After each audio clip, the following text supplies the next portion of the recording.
Deepak ji, media इतनी selective कैसे हो गई है?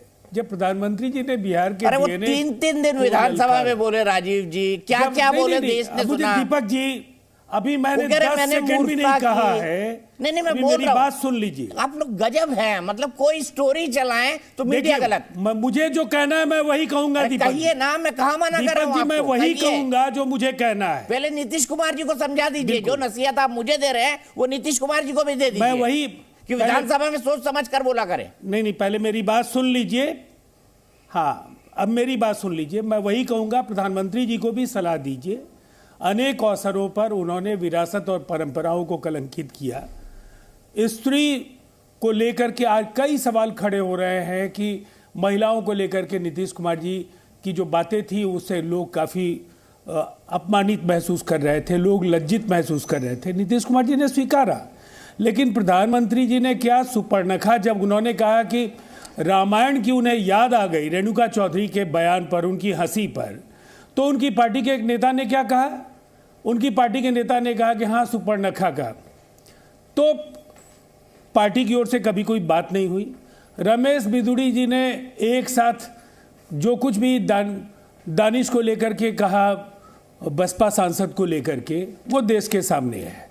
और प्रधानमंत्री जी ने जर्सी गाय हाइब्रिड बछड़ा भी कहा सोनिया गांधी जी और राहुल गांधी जी के लिए। इस देश में चर्चा तभी होती है जब भारतीय जनता पार्टी से इतर कोई राजनीतिक दल का नेता अगर कभी कोई थोड़ी बहुत भी चूक हो जाए तो तरह तरह के सवाल खड़े होने लगते हैं। अरे 3 दिन मैं मानता हूं नीतीश कुमार जी ने जो कहा उन्होंने खुद स्वीकारा।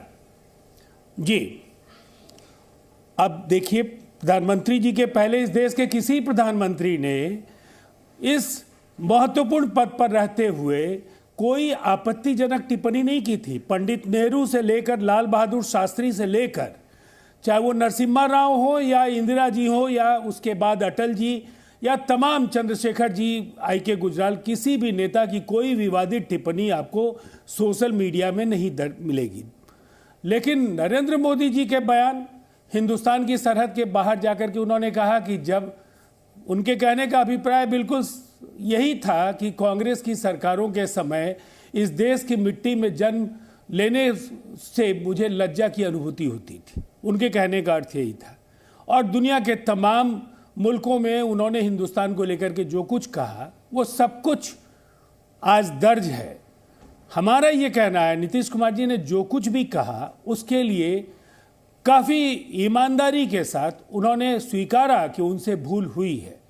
लेकिन जिस तरह से विधानमंडल की कार्रवाई में भारतीय जनता पार्टी और उनके सहयोगी दलों का जो आचरण है वो बेहद निंदनीय है।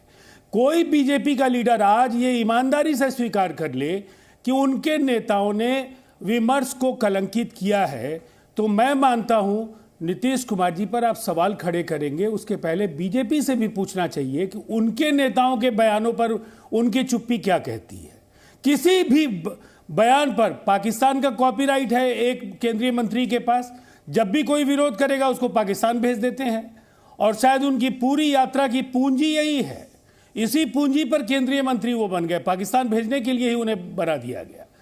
और ऐसे साक्षी महाराज से लेकर मंत्री आपके साथ 10 साल रहे सर। एक नीतीश की कैबिनेट में 10 साल मंत्री थे, वो बड़े अवसरवाद की राजनीति करते हैं राजीव जी। सुनिए ना, क्या गजब के मंत्री थे गिरिराज सिंह, वाह।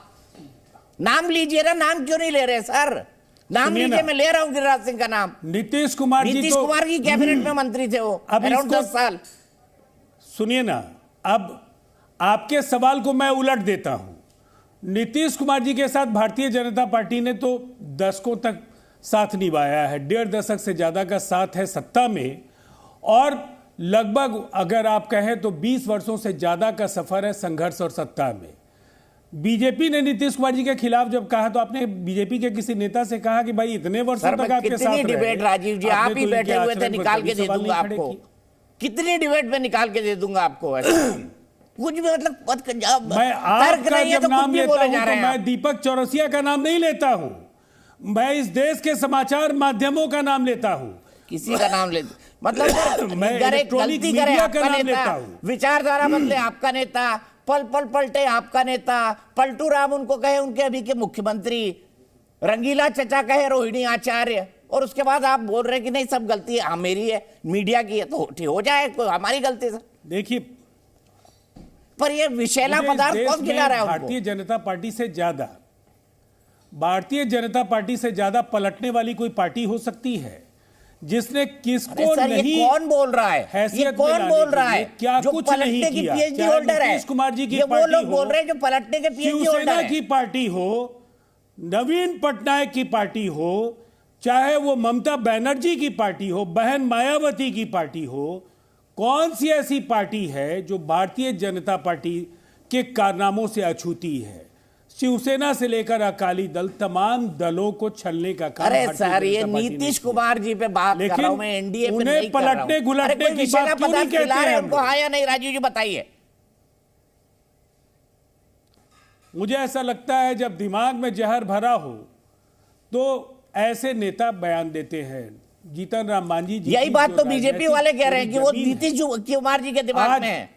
बीजेपी वाले यही कह रहे हैं, मांझी जी भी यही कह रहे हैं, आप ही के पार्टी के पूर्व मुख्यमंत्री कह रहे हैं कि कोई उनको विषैला पदार्थ खिला रहा है।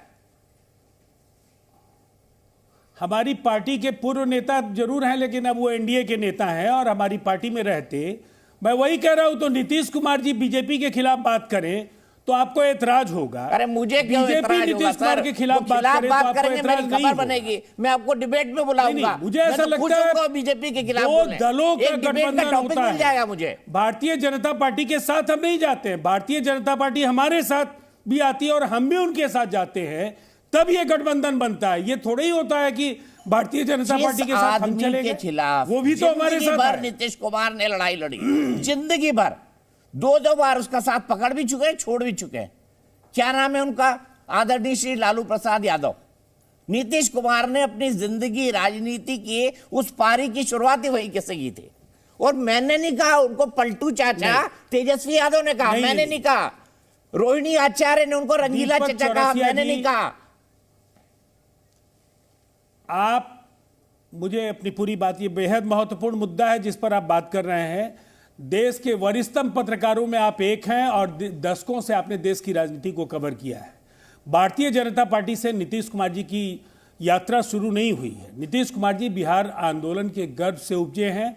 लालू प्रसाद जी, नीतीश कुमार जी अगर समता पार्टी के निर्माण के पहले का काल देख लें तो जनता पार्टी से लेकर जनता दल बनने तक का जो ये सफर है, और चलिए आपने अच्छी बात कह दी, आप इतिहास पे चले गए। आपको पता है जेपी ने जब जेपी आंदोलन की शुरुआत की, संपूर्ण क्रांति की, तो क्या नारा दिया था आपको याद है राजीव रंजन जी? आप भी तो उसी जेपी आंदोलन से निकले अगर मैं गलत नहीं हूं तो। मुझे पूरा याद है। क्या नारा दिया था जेपी ने, बताइए? बिल्कुल सही है, आप